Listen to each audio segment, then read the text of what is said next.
avocat Khalifa Sall day billahi damay porter plainte ëppalaw la ilaha illallah cay Diouf maître Baboucar Cissé bokk ci avocat nguur gi waaw nee na ñun lu leer te lu wóor la ñu toog laa la wax dossier béton Bamba Fall ne ñun dee dañuñu organiser wu laa la wax ngir wax déet ba mu neex waaw Déthié Fall ci tribune yéene kay ne lii daa ñaaw c'est ignoble lu ñaaw a ngi nii laa la wax bëgg a jël ab ni koo xam ne daal yow bëggoo jàkkaarloog moom ci ay élection présidentielle rek nga ne yow di nga ko sànq mu jaral lan nag lu ne waa lii nag mooy lan xanaa tës Déthié Fall ne xam nga yow boo xoolee façon bi nga xam ne sax non ne la ñu doxalee kon dossier ba waaw mais lii day mandargaal ne Khalifa Sall ci boppam lañ bëgg a éliminer ci élection présidentielle 2019 la ilaha illallah Déthié yamu ca ndaxte nee na waaye nag danañu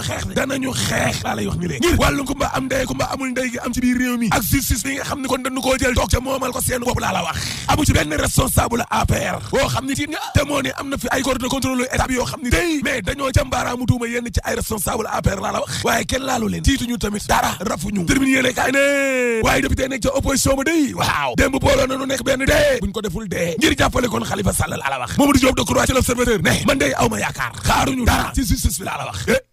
ma ne dogal bi man Mamadou Diop Decroix maa ko wax jàppale ba ca boppam kon lay jugee laa la wax maître Madické Niang ne man day am naa yaakaar ne Khalifa Sall danañu ko baax te gis nga nag bi ma ne ko siix jox ko loxo bi ma nuyoo Khalifa non mi ngi ci état Khalifa Sall ngi ci forme tarkalla te budul loolu yëpp nag Khalifa Sall jullit la te turam bu mag bi Khalifa Ababacar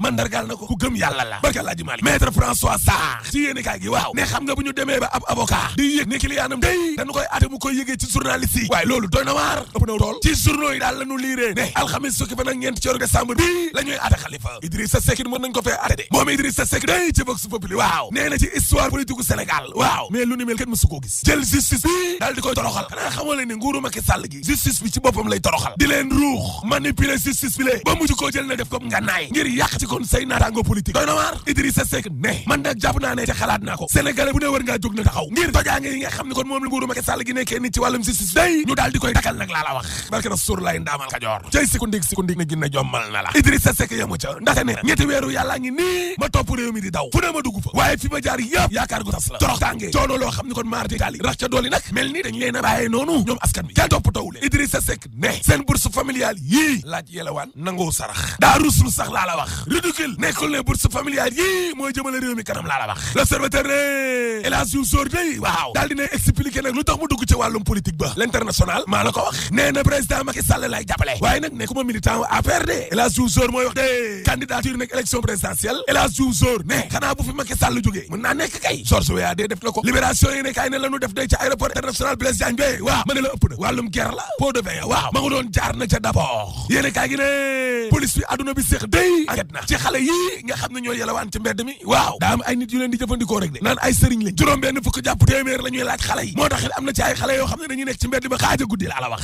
enquête yéene kaay ne wàllum sàmm gi day waaw Aminata Mbengue Ndiaye ministre ñaari téeméer ak fukk ak juróom ñaar ci ay milliards la soxla premier ministre Mohamed Boun Abdallah Dionne ci réew mi quotidien daal xam le ne ne danañu jël na téeméer ak ñaar fukk kon ci ay milliards dugal ko tax la ilaha illallah benn milliard ak juróom benn téeméeri million terminé sor nee na moom la waa Pima dugal na kon ci équipementier ba gaynde waaw ñoo leen di solal léegi dem naa ca la mujj terminé sor ne face à face bu njëkk ci diggante Gris Bordeaux ak Balla Gaye waaw samedi suba bi bu dellu seela le 23 décembre ca Mbour la Mbour ak aéroport am Blaise Diagne l'Observateur ne yaakamti koo inauguré day journée musiba zone frais de waaw ma ne la ñi nga xam ne dañoo ami néew day néew yaa ngay xaar de wàcc ci aéroport bi dee doombu góor la aéroport Blaise Diagne pareegul yaakamtee jëli ndaw tal day ku mu tax a ngénte prématuré di nga laajaat jaxal ci lu dul yàgg dara moo tax mën naa la tëjal su ngeen bëggee teewluwaat li si yëgle